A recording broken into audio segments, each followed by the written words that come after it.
But one of the things that I oftentimes see is that couples will turn away from each other, partly because they don't want to make it harder on their spouse. Uh-huh. They don't want their spouse to be worried.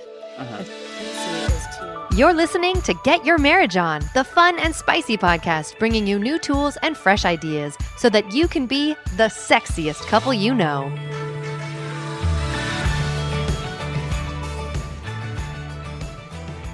We all experience grief and loss one time or another. I received this excellent question from a listener, though. He says, "My wife and I are grieving due to loss, and it is something we're trusting God with, and we're trying to work through this. But it's an odd space to be in, to even think about or have sex, or to even bring it up. I know things look different, but we need help navigating this. Can you do a podcast episode or something on how to think about intimacy while walking through grief?" Well, thank you for writing that in, and today we're going to do just that. I reached out to a friend, Cecilie Ott. She's a licensed marriage and family therapist that specializes in helping individuals and families deal with times of loss. I learned a lot from her and her teachings, and I hope this episode is helpful for you. Whoever you are out there that this episode was meant for, I hope this answers your prayers and kind of gives you some direction in what you're looking for. Well, here's Cecilie Ott. Cecilie, I'm so glad that you're here today. Thanks for being on the podcast. Oh, it's my pleasure. Thanks, Dan. Great. Tell me, how'd you get started with what you're doing? You're a licensed marriage family therapist, and I know a little bit about your story, but for those that don't know you, can you tell me what got you interested and the sacrifices you went through to get to where you are and what you find rewarding in your work? Absolutely.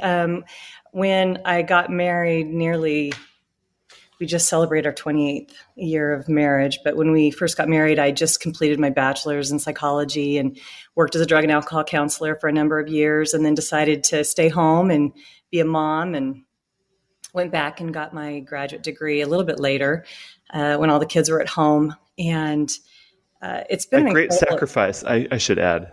It was, but you know what? It was such a bonding experience for the whole family. It was so good. My kids were supportive, and they learned right along with me, and I wouldn't have traded it for anything. But during this journey, this course of education and life experiences, we learned to, I guess the biggest textbook is life. And so I'm grateful for those life experiences that have gotten me to where I am today.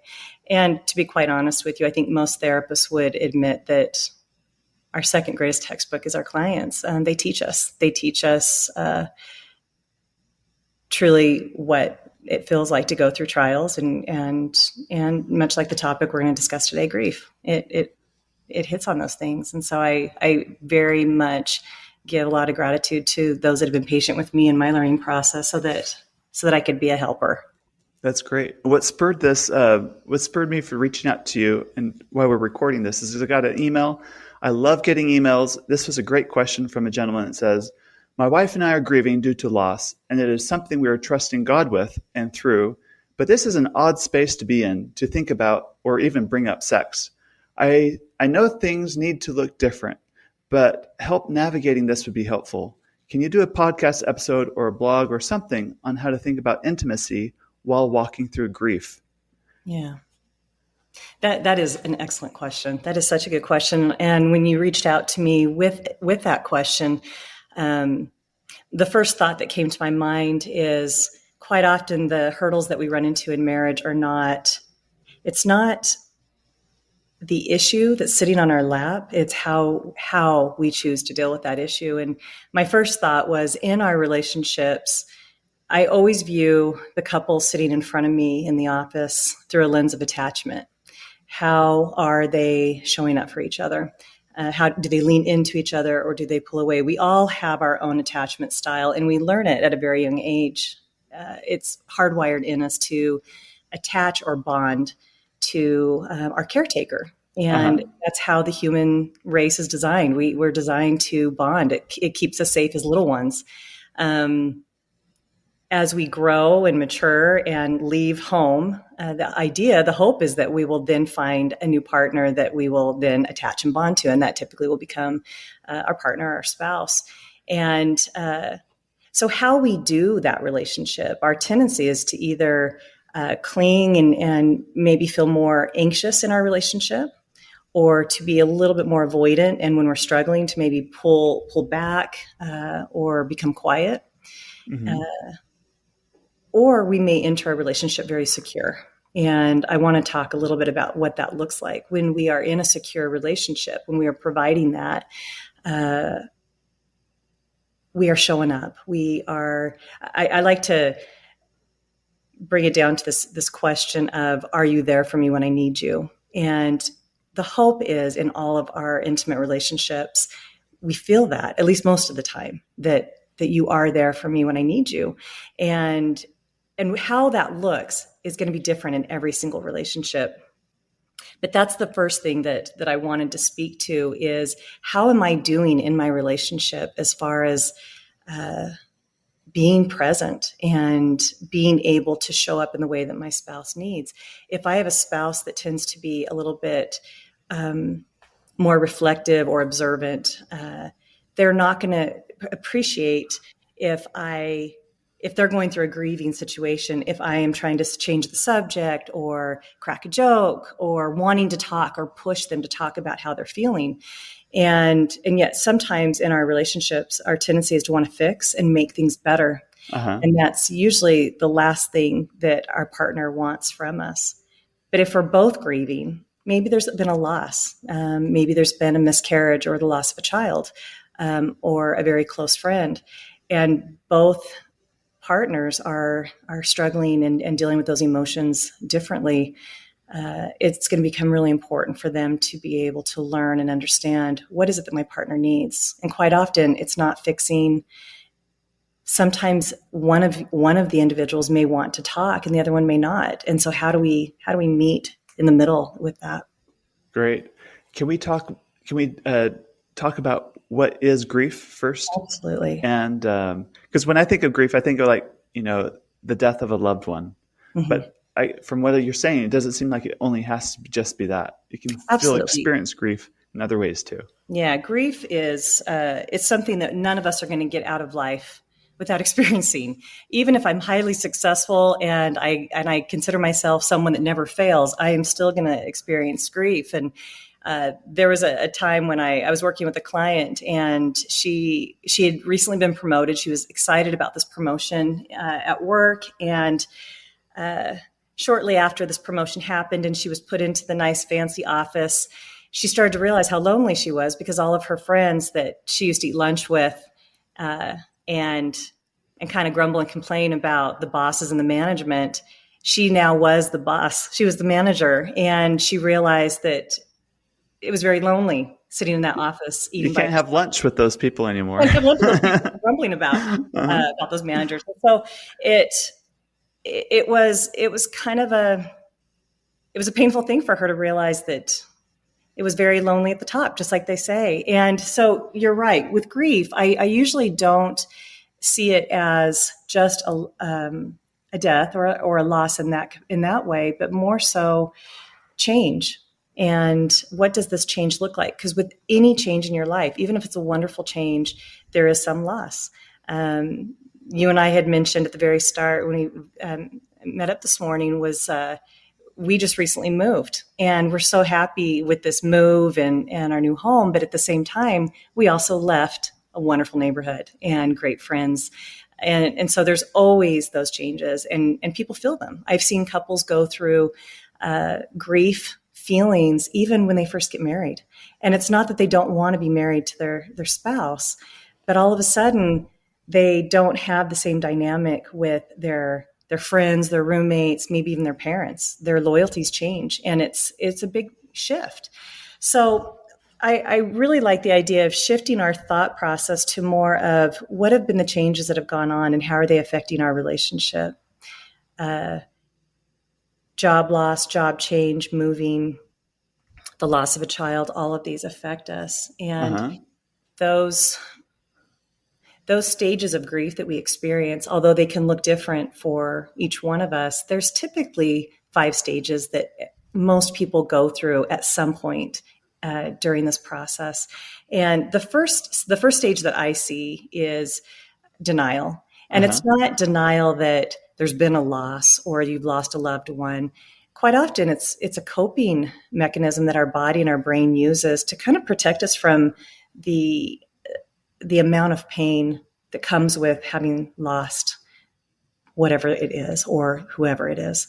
And so it's more like a denial of the pain. Like, yeah, it's a I'm going to be okay. Nothing. I'm just going to be just fine. Like that kind of a denial. But what it typically looks like is not a full acceptance that loss has occurred. And so it's not uncommon for you to go to a funeral, for example, and the people that are most pulled together and seem to be handling themselves the best are those that are closest to the person that's passed away.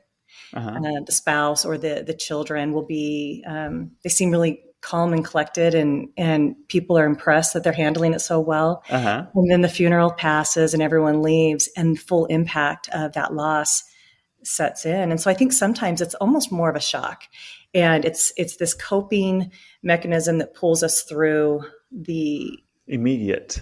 Yeah. And it's not even something that we choose to do. We don't typically choose to be in denial. It's just the way our brain processes in an effort to protect us, because it is painful to lose a loved one. The next stage that oftentimes people will experience at some level is anger. Anger at themselves for not having done something different, maybe having spent more time with that individual, or not having worked harder at that job, or not having said those last few words to, get their point across. Whatever it is that's caused the loss, there is this tendency to just either shake their hands at God, shake their fists at God, or at the individual. Sometimes I've seen people be really angry at the person that's passed away. How dare you leave me? How dare you leave this world? It's not fair. Or the if only I fill in the blank. Yeah, and that actually is another stage. Oh, I see. The if onlys come into the bargaining.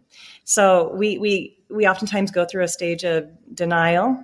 The next stage, although they don't always go in order, is the rage or anger that comes with it. And bargaining is another separate stage. And it does look exactly like you said. If only I had done this differently, then maybe. If only I had not trusted that doctor, then maybe my spouse or my child would still be here. And so this bargaining also can look like in the throes of maybe losing someone to, God, if you will, I'll never do this. I'll never do this thing again, or I'll go to church for the rest of my life, or I'll put away all my pocket sins and quit smoking. If only you will bring this back to me, my health, my loved one, whatever. And so we try to bargain with God or others, or even ourselves to hopefully bring back something that is really already gone. We can't resurrect that situation. And so but when I look at those three stages, the denial, the anger, and the bargaining, I view those three as more of, sometimes I call them an energizer. I don't know if I've heard anyone else say this, but there gives us a sense of control. That if I can be angry enough, then I'm not going to fall apart. If I can be numb and in denial, then I'm okay. I'm in control. And maybe even with the bargaining, there's a sense of a feeling like I'm in control, like I have some power to change the circumstances. And all three of those stages, although we may bounce around in them, they basically keep us from sinking into that next stage, which is a sense of depression. And this is not necessarily clinical depression or depression that requires a medication or to see a doctor for. It's just that really heavy sense of reality that pain is there. We allow ourselves to feel it. The mourning truly sets in. And it's not uncommon for people to experience that and even bounce back out, because it's so painful to just really acknowledge that I'm not going to have this thing or this person in my life. And so sometimes they'll bounce back out of it and get really angry. We've seen on in big cases, court cases where maybe a loved one has been murdered, Uh-huh. and that families will cling to the anger for years and years and years, fighting for this, this loved one that they've lost, but not allowing themselves to move forward into that stage of healing because it's scary. It's scary to allow ourselves to just be vulnerable and cry and just hurt. In a way, is it kind of like a tunnel? Grief is something you kind of have to go through. Yeah. And so if you keep getting into the middle of the tunnel where it's dark and you back to the anger, the bargaining, or the numbing, yes, you're still not going to get through it all because you have to go through it in order to get on the other side. That is a perfect analogy of it. And that's, I think that there's a lot of different things that we do that get us, moving backwards rather than forward. And it can look like food. It can look like drugs, alcohol. It can look like pornography use, all of those addictive behaviors, because all of those to a small extent work briefly to numb. Band-Aids. Yeah.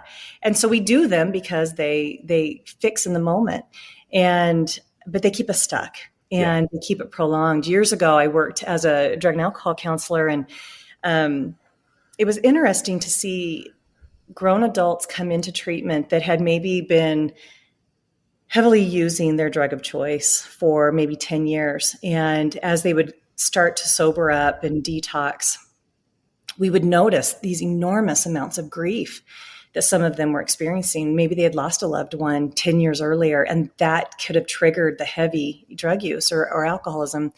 And so now that we were taking away their security blanket, their coping mechanism that worked for so many years, didn't work in a wonderful way, but it numbed.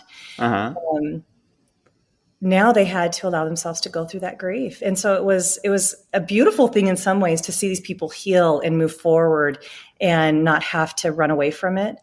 But grief is scary. And especially in our culture where we don't give ourselves enough permission to just feel and be vulnerable. Yeah. We don't wear our emotions on our sleeves, and we want people to think that we're okay and we're good. And, we lost a loved one 3 days ago and we're back to work. But that's just not really how the heart works. Yeah. I was reading this something about Chinese culture, and it just back in the day, they had a 3-year mourning period after the death of a loved one. Yeah, that's better than 3 days. Yeah. And that's more realistic, even though we don't acknowledge it, and we're afraid to let anyone know that we're still grieving after 3 years, because we're never going to quit grieving the loss. We are going to manage those emotions better. We're never going to quit missing that person. Oh yeah. And so, especially when it's something like that, when it's a loved one, it becomes, we won't forget. That's not how we're designed. But the pain of it and the ability to move forward and to function in a healed manner will come if we allow ourselves to move through that metaphorical tunnel that you talk about. And so those are the first 4 stages. And although we may bounce around for quite a period of time, sometimes for some people it's months, for some people it's years. But going from that place of denial to anger to bargaining and wanting to make things differently to just feeling the pain. It's in that pain that we actually give ourselves permission to feel all of it, to be compassionate to ourselves. Quite often we need to kind of collapse. We need to rest and we need to sleep, and we just need to allow those emotions to move through us. And that is actually the process that allows us to move towards the last stage, and that is acceptance. And the hardest thing in a marriage when we are working through grief, is that most likely it's affecting both of you in some way. And even though there are so many different variables that can affect a couple, I think the one that comes to mind, there's 2 different situations that I've seen a number of times, and that is maybe a miscarriage or the loss of a child. And a husband and wife may be dealing with that differently. Obviously, they're 2 very different people, and so they're going to grieve differently. But one of the things that I oftentimes see is that couples will turn away from each other partly because they don't want to make it harder on their spouse. Uh-huh. They don't want their spouse to be worried. Uh-huh. And so the tendency is to kind of block those emotions or turn away from their partner so that their partner doesn't see it. And I have met couples too many times than I want to admit, where they've gone through a major loss and never talked about it. Oh, okay. And Because they're trying to like soften the blow, or that's what they're thinking, at least, by not bringing it up. think sometimes they're trying to protect their spouse. Yeah. So I see that quite often. They have good intentions, but it's not they have helpful. really good intentions, Uh-huh. but because they love their spouse dearly and they don't want to hurt their spouse, they just don't address it. They don't talk about it. And so it becomes this big cavernous disconnect rather than something that can really pull them together and help them to heal. The other thing that makes this, and we see marriages split up. We see people leave each other because, again, going back to that idea of attachment, they were not there for each other when they needed that person. And it wasn't because they didn't want to be present for them. It wasn't out of spitefulness. It was their intentions were really good. And so the attachment piece and how we show up for each other in any situation is also going to play out in how we do grief as well. And the question that you posed goes back to this idea of sex and grief and how do we do this? Now, assuming that this question is I'm going to be speaking to this question, assuming that couples have a fairly healthy sex life to start In general, with. yes. Uh-huh. Because if it's already a problem, it's only going to be a bigger problem with loss. Right. So that's for a whole nother podcast. But for the purposes of speaking to a couple that have a fairly healthy, intimate, safe relationship, and now they're being flooded with all these emotions, there's two things that I want to speak to. And these are just based on the impressions that I see with couples that I work with, is there is sex and there's intimacy.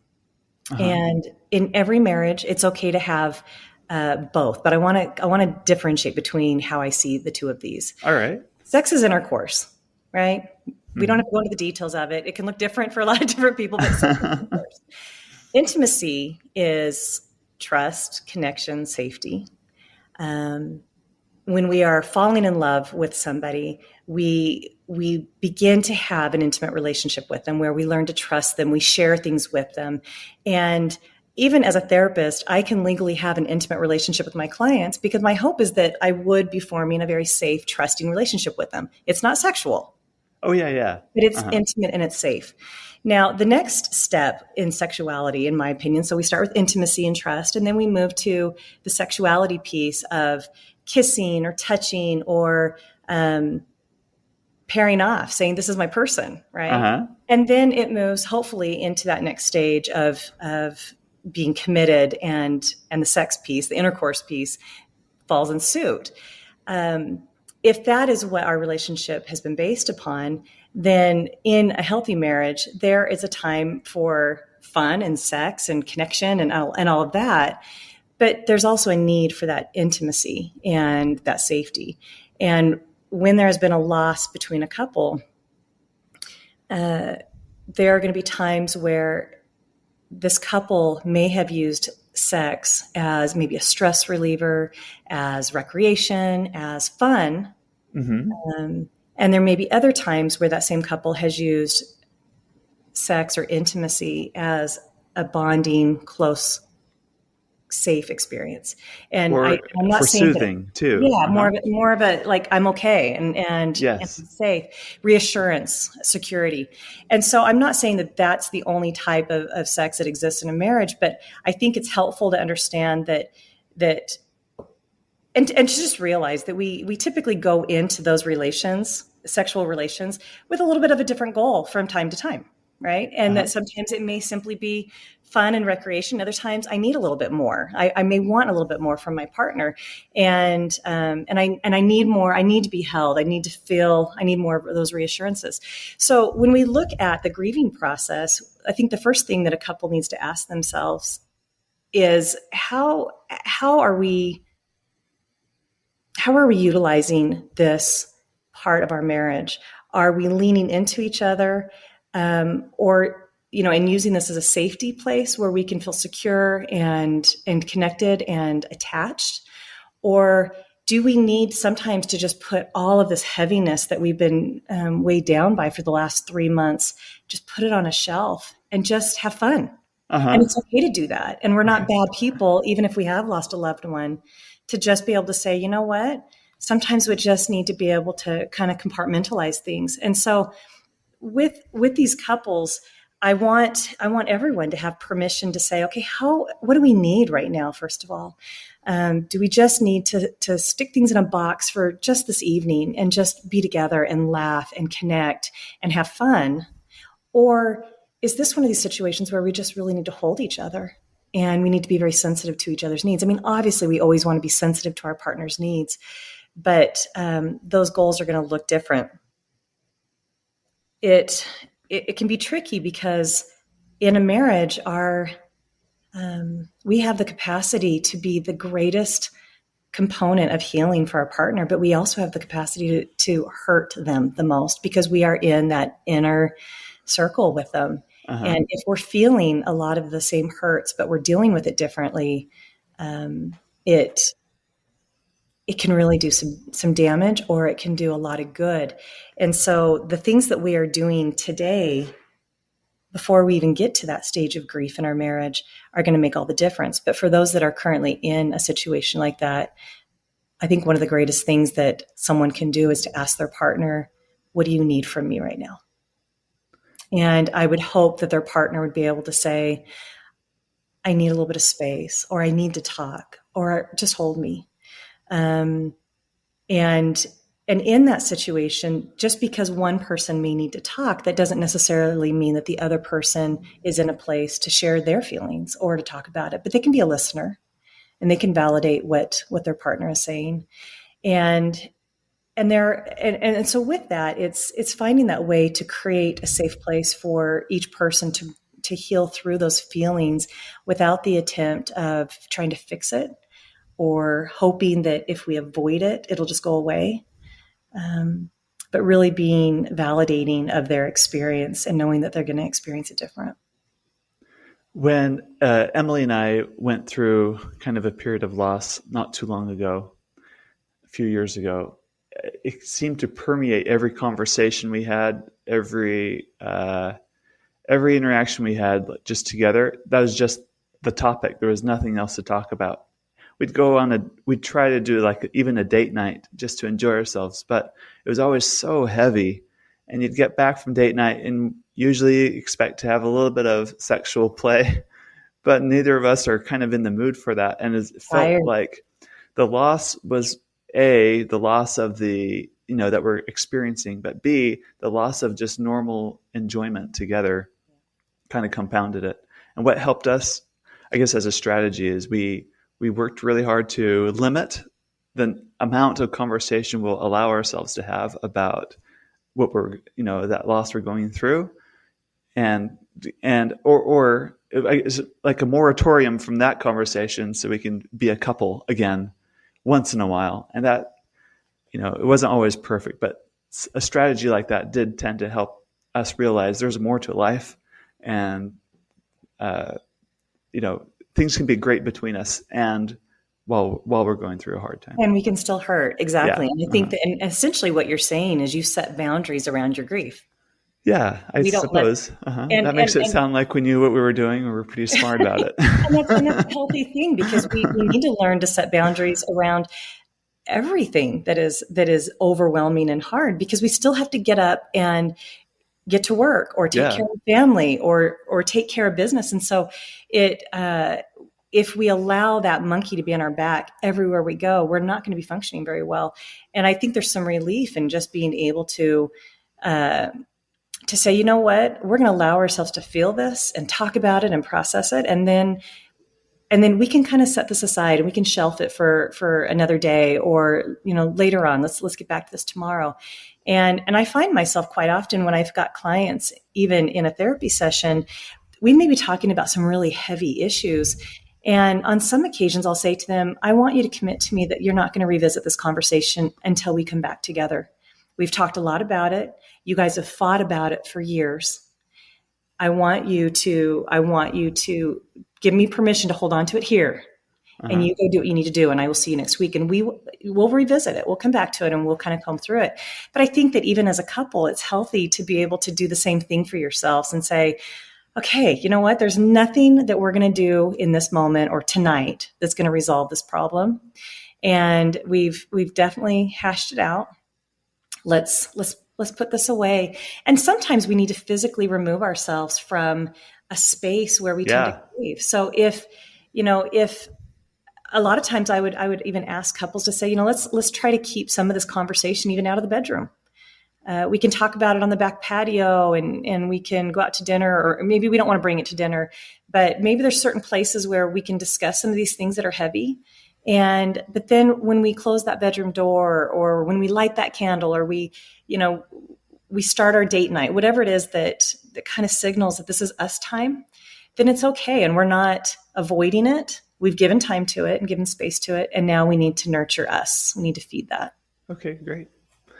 Before we close today, I want to talk a little bit more about the skill of sitting with an uncomfortable emotion. Can we talk on that a little bit? Yes. Because that's like the middle of the tunnel, and just like,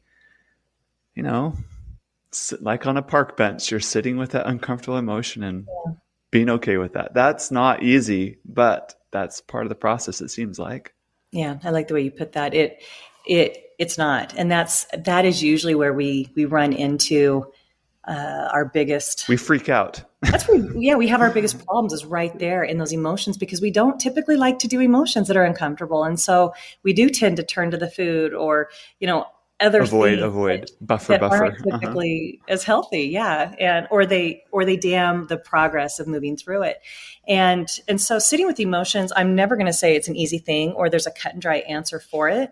However, there are different things that we can do. And the first thing that is really important is giving yourself permission to just feel, and knowing that emotions are not going to kill you. You're not going to crumble and fall apart. You need to be able to take care of some basic needs that you have. When we are grieving, we tend to struggle eating. A lot of times people will go a long time without really eating a healthy meal or even being able to get much food in them at all. And so it becomes really important that you do your best to try to get some nourishment in you. When we're grieving, we also struggle with sleeping. We might be laying on the couch or laying on our bed for hours and hours and hours, but we're not really resting. And so some of the things that can help with that is we want to be able to treat our bodies in a way that allow some self-compassion. So allowing the rest, trying to slow things down a little bit so that you can eat. Those are physically, if I'm taking care of myself physically, it's going to make a huge difference on how I'm doing emotionally. With that being said, though, sitting with emotions are being able to acknowledge that it's healthy and it's normal for me to feel this pain. And sometimes it's actually helpful to localize, notice where it sits. Does this sit in my chest? Like it's crushing in my chest. Is it a pit in my stomach? Do I just feel a dull pressure in my head? Where is that pain sitting? And can I just rest and breathe through it? Can I allow myself to slow down and breathe through it? If I'm sitting at work, can I step away from my desk, go get a drink of water? Can I give myself permission to allow those tears to fall if I need to, and know that it's okay? And I'm not going to be in this stage forever. And I think that that's one of our biggest fears, is that if I allow myself to feel, I'm never going to make it back. I'm going to sink into this horrible depression and I'll never, ever be okay again. And that is so not the case. Anybody that's experienced a heavy grief can attest to that. We do move through it. And so allowing yourself to feel those feelings, to normalize the feelings, and remind yourself that it is acceptable and okay to go through this. Kind of coming back to what you said, Dan, setting those boundaries and finding good places to allow yourself to feel those emotions. A lot of times I will compare this to your mind to a puppy dog, and that our brains are always trying to resolve and fix and solve every problem that we have. And grief is a big one. And so it's running in circles, and it's reminding you of all those things that you should be mad about, or that you should forget about, or that you should bargain about. It's constantly spinning around and trying to get activated so that you can fix it. And if we can kind of put a leash on that puppy and bring it back and just say, you know what, I'm just going to sit here, or I'm going to take it into my backyard and let it run around. And letting it run around might look like, you know what, I'm going to go lay on my bed and cry for 15 or 20 minutes, or maybe an hour, if that's what I need right now. And then I'm going to close that up for a little bit. I'm going to go get something to drink. I'm going to go connect with my people. I'm going to get some sunshine on my face. I've got to do that self-care. So in a marriage, if you're both grieving, each member of this marriage has a responsibility to take care of themselves and not expect their partner to do all of that fixing. But as you're each taking care of yourselves, you're leaning into each other and just being patient with that process. Good. Love it. Thank you so much. You're If for any welcome. reason someone wants to reach out to you, what's the best way for them to find you? They can Google Desert Consulting in St. George, Utah. Desert Consulting, we have a number of awesome therapists that are all equipped and highly skilled to provide marriage counseling, family counseling, individual counseling.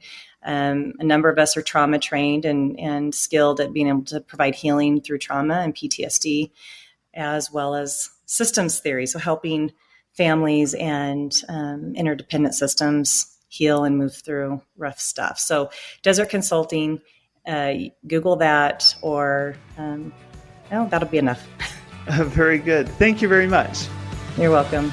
We hope that you enjoyed this episode of Get Your Marriage On. And if you did, we would love it if you would take a few seconds to give us a rating on iTunes and to share the show with your friends. They'll thank you for life. Once you've done that, you can head over to getyourmarriageon.com for more resources about today's topic and to download our amazing marriage apps. Now go get your marriage on.